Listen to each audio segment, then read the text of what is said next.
Hi, this is Jacintha from NLPM. இன்னைக்கு நம்ம spiritual ஸ்டோரியோட episode 11 பார்க்க போறோம். வாங்க வீடியோக்குள்ள போகலாம்.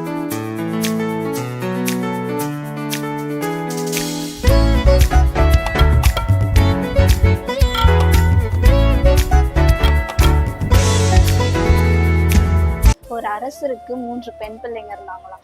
அந்த 3 பெண் பிள்ளைங்களையும் கூப்பிட்டு நீங்க என்ன எவ்வளவு நேசிக்கிறேன்னு சொல்லி அந்த அரசர் கேட்டார். அந்த முதல் பொண்ணு சொன்னாலா, நான் வந்துட்டு உங்களை தங்கத்தை போல நேசிக்கிறேன் அப்படின்னு சொன்னாலா. உடனே அந்த ராஜா ரொம்ப ஹாப்பி ஆயிட்டாங்களாம்.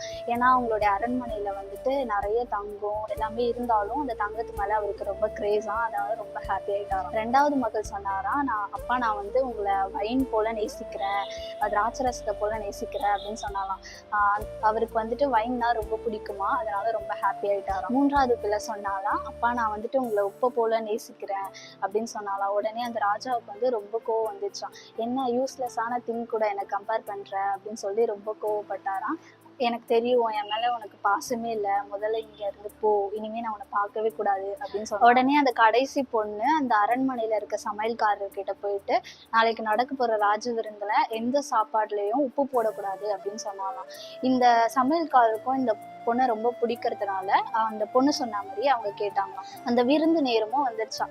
ராஜா எல்லா சாப்பாட்டையும் டேஸ்ட் பண்ணி பார்த்தாராம். ஒண்ணு கூட அவருக்கு பிடிக்கவே இல்லையா.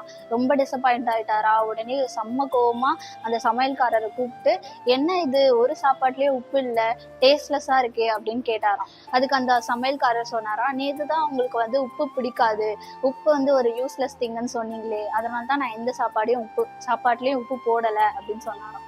அப்போதான் அந்த ராஜாவுக்கு அந்த உப்போட இம்பார்ட்டன்ஸ் தெரிஞ்சுதான். உடனே அவங்களுடைய கடைசி பொண்ணை கூப்பிட்டுட்டு, என்னை மன்னிச்சிடுமா, நான் உன்னை ரொம்ப தப்பா புரிஞ்சுக்கிட்டேன், என்னை மன்னிச்சிடு அப்படின்னு சொல்லி அவரோட பொண்ணு அவர் மேல எவ்வளவு அன்பு வச்சிருக்காங்க அப்படின்றதையும் புரிஞ்சுக்கிட்டாரு. இததான் மத்தேயு 5:13 பாக்குறோம். நீங்கள் பூமிக்கு உப்பா இருக்கிறீர்கள், உப்பானது சாரமற்று போனால் எதினால் சாரமாக்கப்படும், வெளியே கொட்டப்படுவதற்கும் மனுஷரால் மிதிக்கப்படுவதற்குமே ஒழிய வேறொன்றுக்கும் உதவாது. ஸோ இந்த உப்பு எதை குறிக்கிறதுனா சமாதானம், மகிழ்ச்சி, ஒற்றுமை, ஐக்கியம். ஸோ நம்மளும் அநேகரோட வாழ்க்கையில உப்பை போல சுவை தருகிறவர்களா இருக்கணும். ஸோ இந்த மெசேஜ் உங்களுக்கு பிடிச்சிருந்துச்சுன்னா உங்க ஃப்ரெண்ட்ஸுக்கு ஷேர் பண்ணுங்க. God bless you.